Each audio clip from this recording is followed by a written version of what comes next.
A couple of leaseholders have asked me for a video about how to take over a right to manage company that is underperforming. So here we go.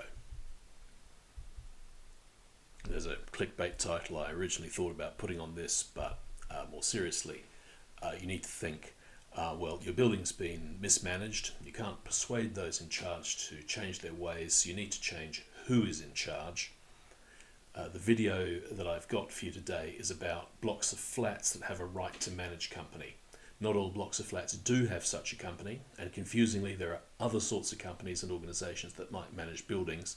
Today we're just dealing with right to manage companies. It's not easy, but it's probably cheaper and simpler to take over the right to manage company than it is going to court and proving fault and having the court appoint a Section 24 manager. So we'll start with the prerequisites. What are companies? What are right to manage companies, and so on. Then we'll look at how right to manage companies are governed and how you can use those governance structures and procedures to effect the change that you need. Broadly speaking, flat owners have a legal right to join their building's right to manage company, and they've also got a legal right to call a company general meeting which can vote to appoint or dismiss the directors who are in charge of the company. So we've got to step back a bit, be a bit more abstract. What is a company? In the UK, a rough definition would be that a company is a group of one or more persons, one or more people, treated by the law as though the group were a single person separate from its members. That means that the company in its own right can own property, employ people, enter contracts, sue and be sued in the courts, and so on. Like a living human being can do those things. It's like a virtual human being made up of other people. Companies are run they're supposed to be run in accordance with the Companies Act, and we'll have a look at the relevant bits of that very long piece of legislation a bit later. All British registered companies have to have all of these 6 things. Pretty much all of them are relevant for the business of taking over a right to manage company. You need the name and number to check that you've got the right company when you're looking it up on Companies House, but the relevance of some of the other elements there should be self-explanatory. Members and the directors are the two key things. The critical thing today, though, is the constitution of the company, which is always known as the Articles of Association, or just the Articles, and they set out the basic rules for how a company is run. And you can get any company's Articles of Association from Companies House, a free download as a PDF.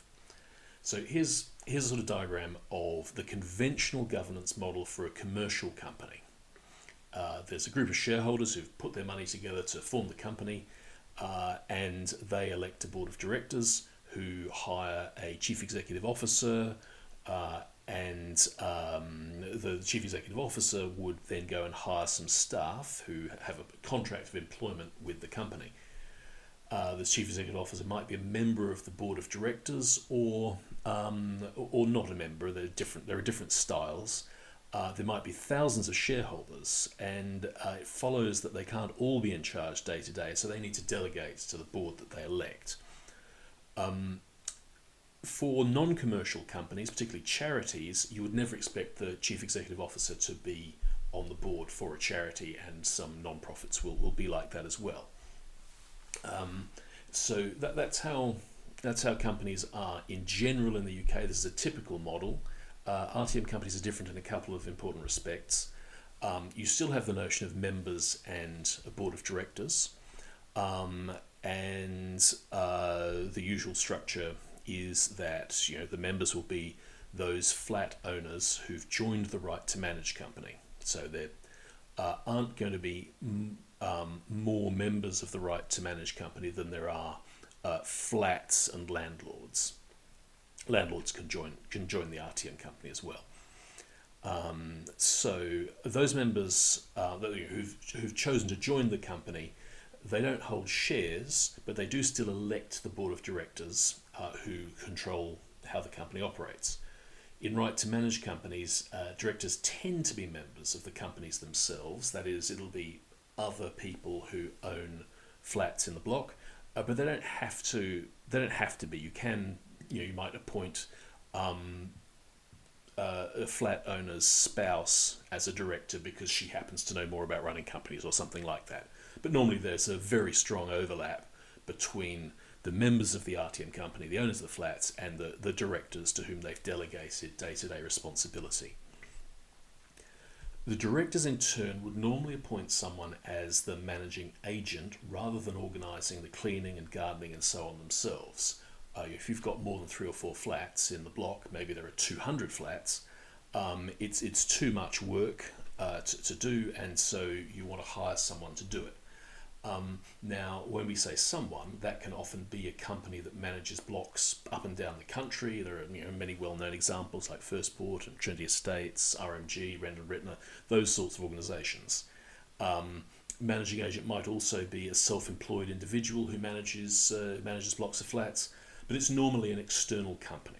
So the right to manage company is the customer of the managing agent, which itself might be a company. So you've got a company that's the customer of another company is the normal case, and the board of directors will choose which company does the actual work. The board of directors will just provide oversight and maybe sack or threaten to sack the managing agent if the managing agent is underperforming. There'll be a contract in place between the managing agent and the RTM company, and that will determine how the relationship works and allow one side or the other to get out of that.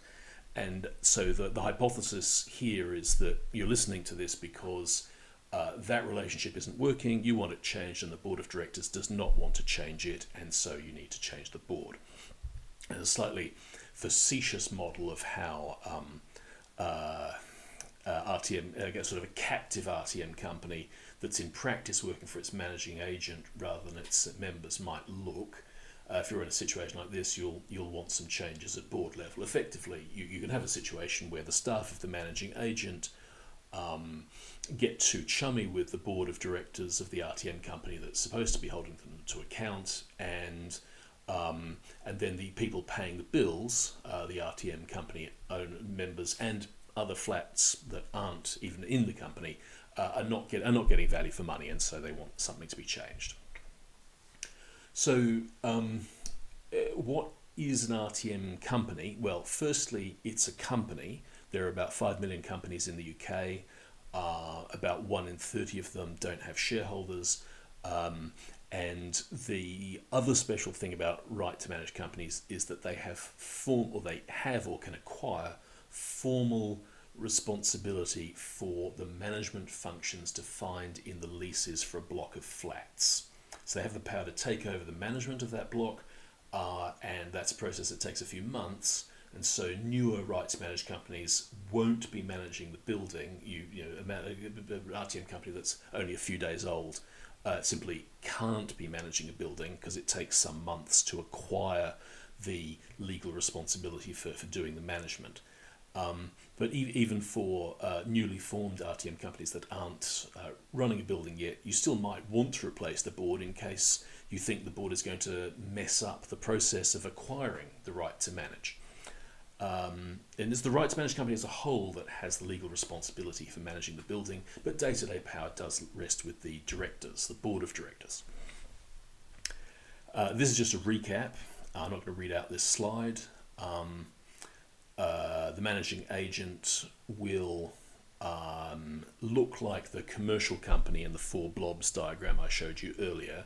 So if we go back to that, where is that? Your actual managing agent, let's say it's Trinity Estates. Trinity Estates have got about 5 shareholders who I think were the founders of the company. They've appointed some people who are the board of directors, and they've chosen the CEO. So your managing agent will have this conventional structure normally, whereas RTM companies don't have shareholders and so on. So let's get back to the situation. Managing agents and management companies are often confused with each other, and you can tell them apart. You might get a confusing invoice that says Trinity Estates letterhead, but really at the bottom it will say the RTM or RMC that's billing you is actually called Greenway House RTM Company Limited. And so one is working for the other, and it's important to distinguish the two.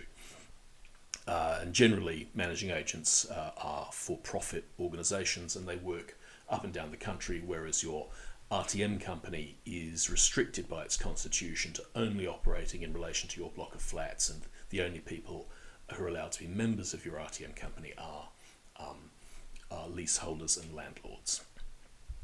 Right, so how do you know precisely which company is your right to manage company? Well, it's not going to be mentioned in the lease. When a block of flats is set up, there isn't normally an RTM company in place. It's something which leaseholders later on will tend to form to take over management if they need to. When the RTM company takes over, then the law says that all the features and powers mentioned in the lease, all the responsibilities mentioned in the lease, are transferred and become the rights and responsibilities of this different company. Whereas what the lease will say as well, it's the freeholder it's the freeholder's management company that's responsible for managing the building. Once the right to manage has been acquired, that lease has to be reread as though it referred to the right to manage company, but it doesn't mention the right to manage company. And after all, when the lease is originally established, the right to manage company probably doesn't exist yet, and so it couldn't possibly be mentioned in the original lease. So you won't find the RTM company in the lease. That's not true of resident management companies and other arrangements. Those aren't the subject of this video. Where you will find the right to manage company identified is on service charge invoices. There'll probably be the number of the company, and there'll definitely be the name of the company. I think it might even be a legal requirement for that to be so. And it might not be very prominent, but you should be able to find it there.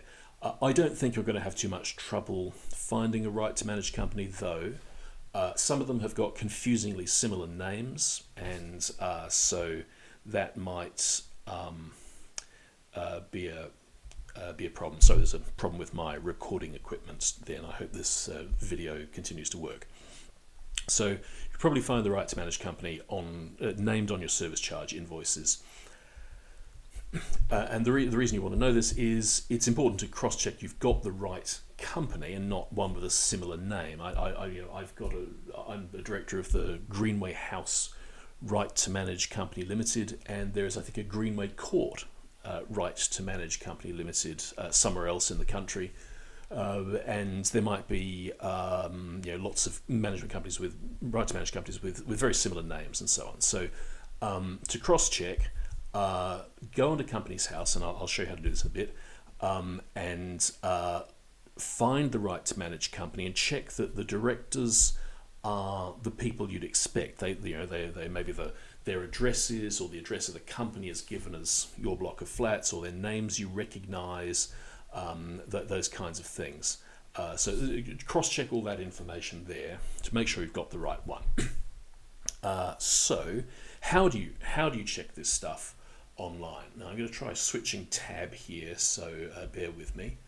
How do you find the thing? Have I got Google already there? Okay, so you would just type Companies House into Google and then get information about a company.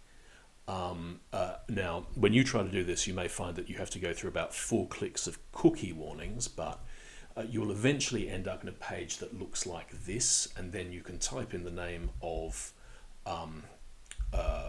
let's type in my name, and we'll see,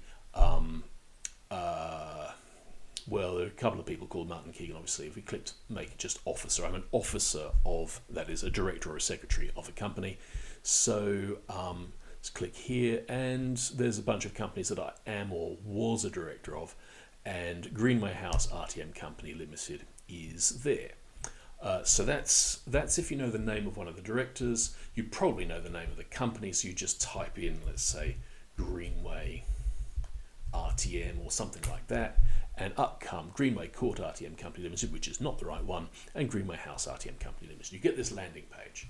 Private company limited by guarantee without share capital, no shareholders. When it was formed, the registered office, which will probably be in the building itself, or it will be with your lawyers or accountants, or with your managing agent. If it's with your managing agent, you may have a problem. And you can click on the People tab, and it will list various people. It might not give addresses, their home address, but those look like the right directors, and usually in the filing history there's some interesting stuff. Now this is a new company, so it doesn't have many filings, but the first filing for a company will have a bunch of stuff about who formed the company. Excuse me, I have to cough. But it also has the Articles of Association, the company's constitution.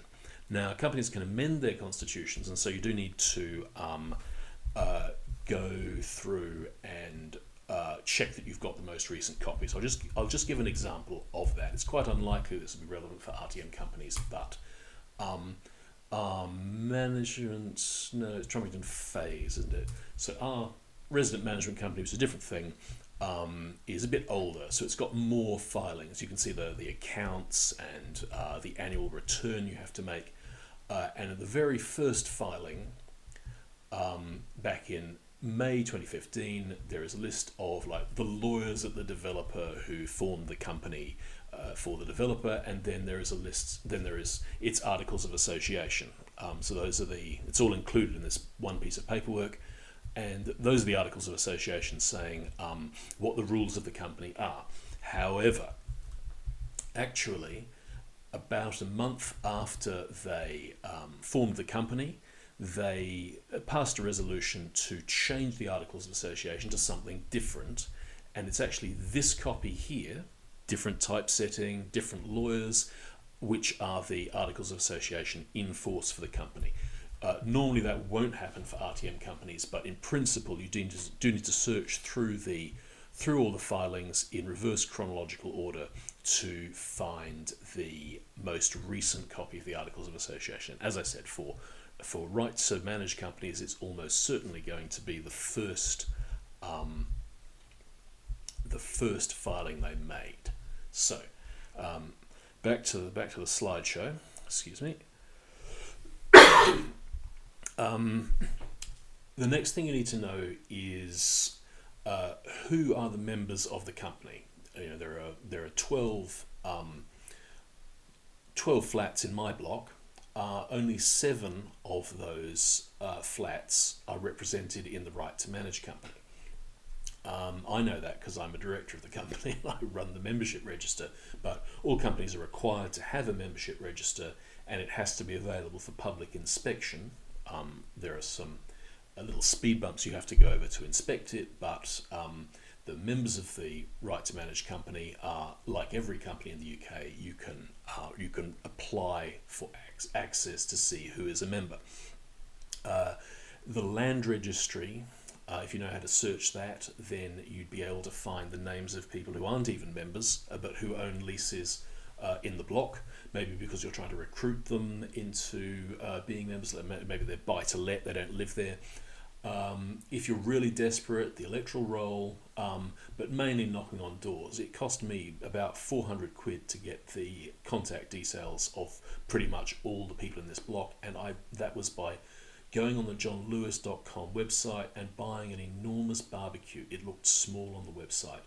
We bought a barbecue, and then we just invited people round for a couple of snags and burgers, and we did that a few times, and we had everyone's contact details.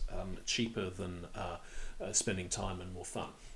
Yeah, knocking on doors, word of mouth, and so on. So people might not be certain that they're members of the RTM company. You do need to get a sense of who is and is not a member. But unlike the list of directors, the members are not listed on Companies House. It would be very, very strange for that to be the case for an RTM company. But it's not private information. It's public information that is very difficult to get your hands on, which is not the same thing. Last week I was at this on a Zoom call, Teams call, with someone who was trying to claim that there is no right to be a member of a Right to Manage company. That is just not true. It's in the Common Hold and Leasehold Reform Act 2002, section 74 and 107. I'll just tab through to that if I can show you the where is that? Right, so this is section 74 of the 2002 Act, as it's called. It says, the persons who are entitled to be members of a company which is an RTM company are qualifying tenants of flats contained in the premises. Premises is defined in the RTM articles, and it's basically the premises means your block, and entitled to be members does not mean that they are members, it just means that they have a legal right to be members. But section 107 says that county courts can make an order requiring anyone who's disobeying the requirements of this part of the legislation to fix whatever the problem is. So in combination, those two things do give you the enforceable right to be a member of the RTM company for your block. So the directors can't refuse to let someone join the RTM company. It's good to clear that up. Right, how are these companies run is critical for taking them over, obviously. As I've mentioned, the Articles of Association, I think I even showed you some PDFs of what those Articles of Association look like. Companies have to be run in accordance with the Companies Act, and that can take priority over the Articles of Association. So, most breaches of the Companies Act, even accidental ones, are criminal offences subject to daily fines for the directors and for the company. If you don't notify Companies House and new directors within 15 days, it's a fine. Late with your accounts, daily fine. Now, these fines aren't actively enforced, certainly not by Companies House, which is not a regulator. It's a registry. It's not like the land registry regulates land. Companies House does not regulate companies. That's the insolvency service that does that. The way that this law bites is that if the directors piss someone off and break the law, then that person can very easily start saying, well, if you don't get back to obeying the law, then I'm going to go to court and you're going to end up with a criminal record and daily fines. Do you want that? No, I didn't think so. So these fines aren't just slaps on the wrist, and basically the way the law is structured, there's no excuse. You didn't file your accounts, no excuse if you're a director. You didn't notify Companies House of some filing, no excuse. That is only going to bite if someone is irritated with the directors. But if they do break the law, and someone's irritated by it, then the consequences can be swift and severe. It concentrates the mind. So the day-to-day rules about running a company, particularly the relationship between its board and its members, are in the Articles of Association, but those differ from company to company in the normal case. There are 5 million companies covering a diverse range of activities, but for RTM companies, it's just a legal requirement that the Articles of Association, the company rules, are in a really strict template format. In fact, I think I've got that in another tab.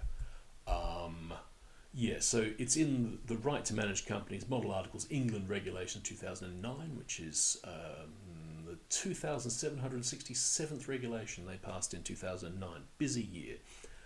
And so it looks like this. That's sort of the table of contents for the regulations, and we'll look at one or regulations. The Articles of Association. The two words are interchangeable in this context. Here's a nicely typeset version of it for my own RTM company. Now, you can't choose the wording of the Articles of Association for an RTM company, but you can choose the font, and we've chosen a beautiful Garamond font here. There's very little that you can customize with this template. You are required to customize the definition of the premises, so that identifies where the thing is, and I think it says where the registered office is, And there is something about the membership application form has to reflect the name of the company as well. It's down around section 26 or article 26. Yeah, it shows up here. But basically, there are only, I think, 3 phrases that can be customized in the entire thing. This is 24 pages long. Some of it is largely irrelevant, but there are a couple of key sections that we'll look at. So those are the articles of association of the company. Most companies have different articles of association. There are many standard templates, but for RTM companies, the template is strict. You're not allowed to change it, or you lose your powers as an RTM company. So I think where I've put the word rules there, and I think we could probably ignore that for the purposes here.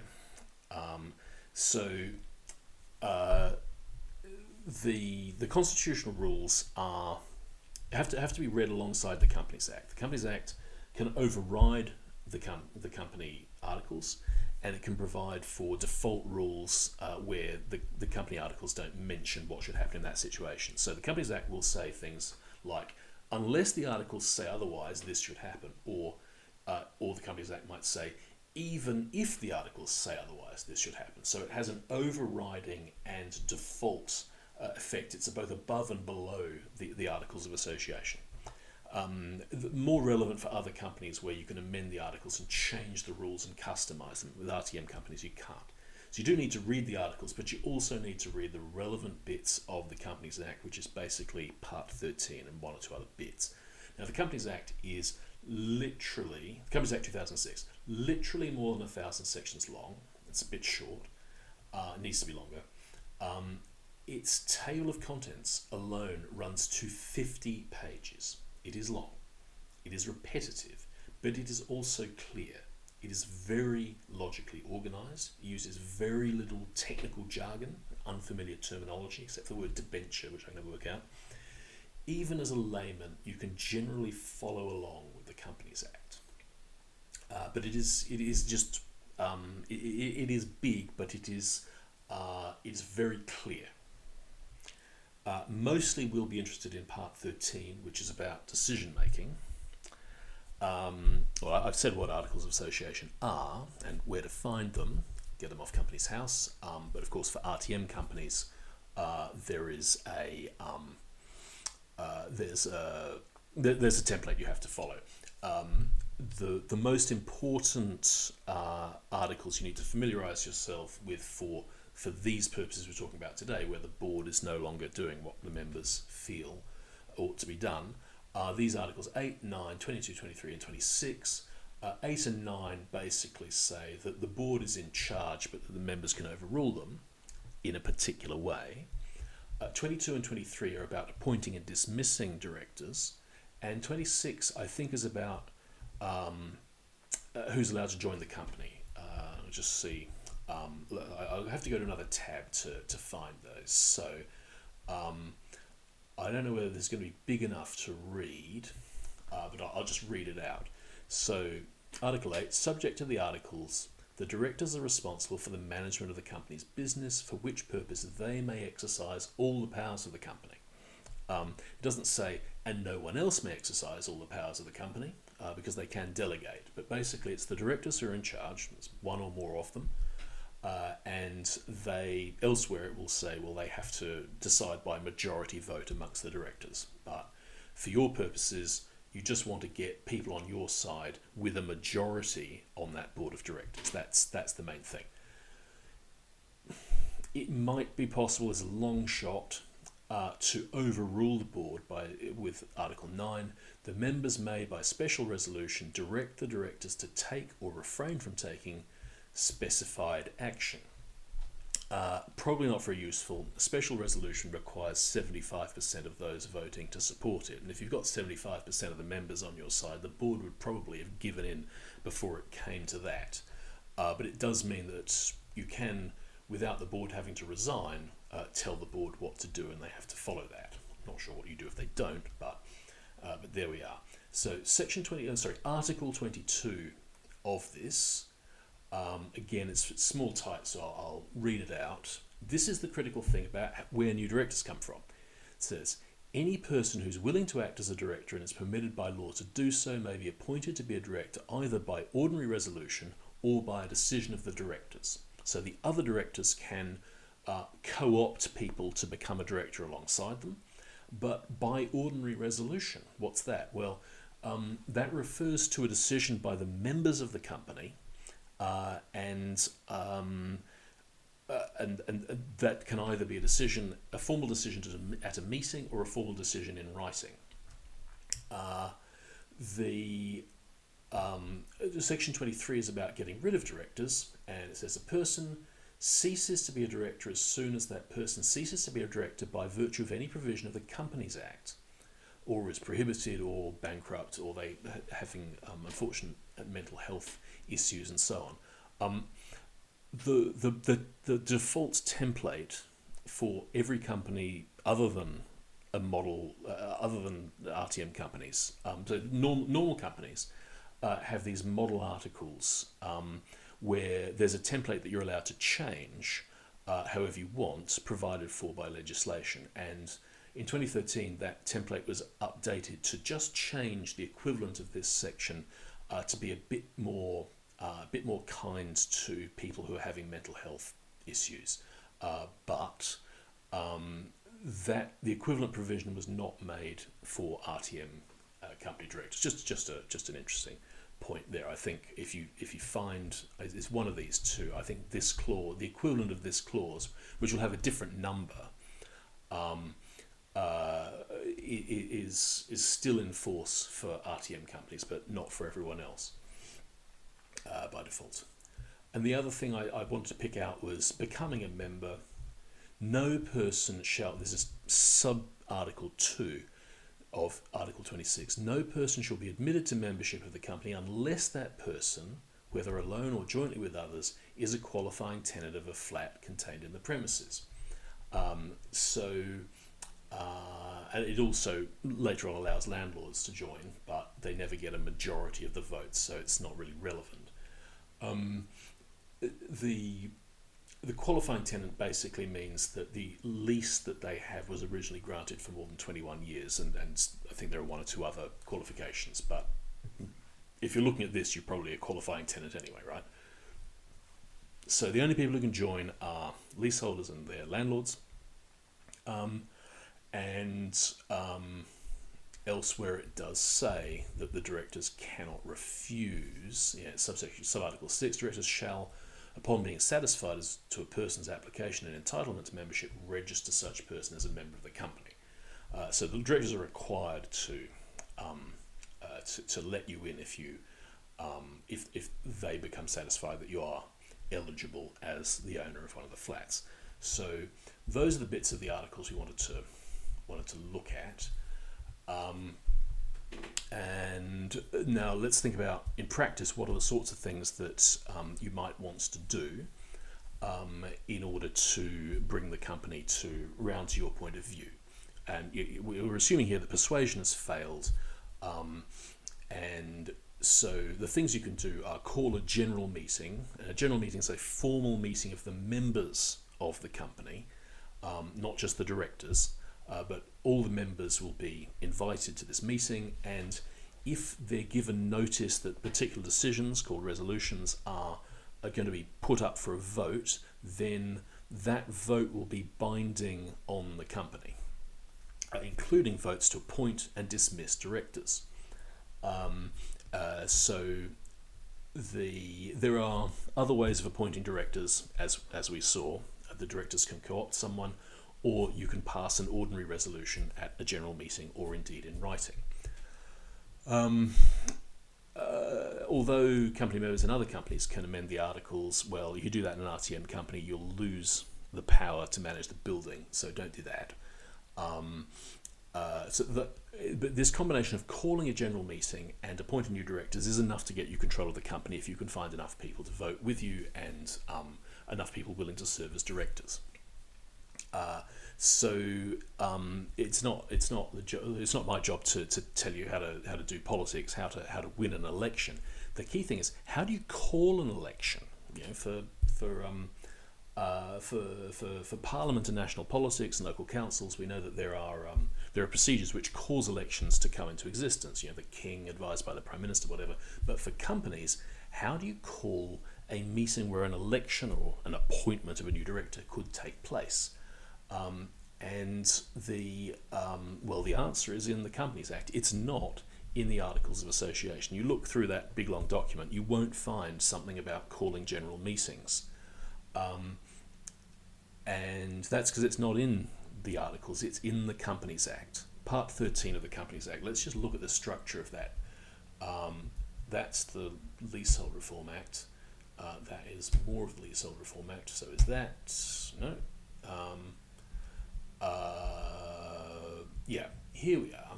So this is section 303 of the Companies Act. Maybe if we just scroll up, we can... this is all of part 13 of the Companies Act. Let's just look at the table of contents for a sec. So this is the table of contents of the Companies Act, and here's part 13, resolutions and meetings. Stuff about resolutions, very important. Resolutions should be done in writing except for sacking directors. Resolutions at meetings, which is what we're interested in here. And I think maybe a little bit of section 6 and 7 is chapter 6 and 7 is relevant as well. But basically, the first 3 chapters of Part 13 of the Companies Act are most of what you need to know about getting decisions amongst the members of an RTM company or any company. And there's a lot of detail. It's repetitive, but there's stuff about calling meetings, giving notice of meetings, having the director circulate statements to the members before the meetings, how many people have to turn up at the meeting, and those kinds of things, and proxies, which we'll come on to. So that's the framework there is that this stuff overrides what it says in the articles, and that's why some of these things aren't in the RTM company articles, because they're here in the Companies Act instead. I've been a bit repetitive on that point, almost like the Companies Act. So section 303 is the trigger for all of this. Section 303, the members' power to require directors to call a general meeting, and basically elsewhere in the Act it says, and if they don't call a general meeting when you tell them to, then you can call it yourself. But here we are. The members of the company may require directors to call a general meeting of the company, and you need 5% of those entitled to vote at the meeting or to put in a letter demanding the meeting. But you've got to be careful about that letter because if the meeting is going to take decisions that are binding on the company, then people need to know what those decisions are in advance of the meeting. And so you've got to include the text of those decisions, things like, the company resolves to appoint Mrs. Smith as a director, or the company resolves to remove Mrs. Jones as a director. And then those different proposed resolutions can be moved and voted on at the general meeting. So section 303 is the way you get a meeting, and I've listed these other sections 281, 282, and 282, and let's just check what those are before going on to the nuts and bolts of it. So 281 is just says what a resolution is. Resolution of the members. I think you should probably just read this yourself, otherwise it gets a bit long-winded. But basically, an ordinary resolution which you'd use for appointed director is goes to a majority vote. Yes, it's these two sections about either a show of hands or taking a poll. And since I think it's very unlikely you'd have a poll. Right. So the number of people you need for, let me just put my slides back on. Excuse me. The number of people you need to requisition a meeting is 5% of those entitled to vote at the meeting. So if your RTM company's got 20 members, 5% of 20 is 1, and so any RTM company that's got only 20 or fewer members, any individual can demand and force a general meeting to take place. If there are 100 members of the RTM company, then it would be 5 members, by my maths of working out 5%, and that's members of the company. That's not how many flats there are. If there are 100 flats, but only 20 of those flats are represented in the RTM company because their owners have joined the RTM company, then it's 5% of 20, not 5% of 100. When the directors receive the requisition, then they've got 21 days to call the meeting, and they have to give 14 days minimum notice, maximum 28 days. So the longest it could take is 21 plus 28 days, 49 days. What is that, 7 weeks? And as I mentioned earlier, and this is quite critical, and someone I was trying to help managed to screw this up, I think possibly because some advice was misunderstood, that when you put in your requisition, which is just a note, dear directors, I and the other people who make up the 5% hereby request that you call a general meeting of the company. At this meeting, we would like to, or we hereby propose a resolution to appoint Mrs. Smith as a director, or whatever it is. You have to include the text of those resolutions. Otherwise, the directors can get away with not having those resolutions voted on at the meeting, which it would mean is a complete waste of time. You have to go through the process again. And there is this other thing: if people can't turn up, well, they can appoint anyone basically to turn up and vote on their behalf, and so turnout is not going to be as much of an issue so long as you can persuade people to sign proxy forms in advance, and you've got to give those proxy forms to the directors a couple of days before the meeting, and so it may be that a few days before the meeting the directors already know the game is up because people who disagree with them have all signed proxy forms appointing you as their to vote in their stead because they can't turn up at the meeting. So it's not going to be normally a surprise to the directors when a meeting goes the wrong way for them. So good luck. I hope it's clear what one needs to do. Build up a base of support.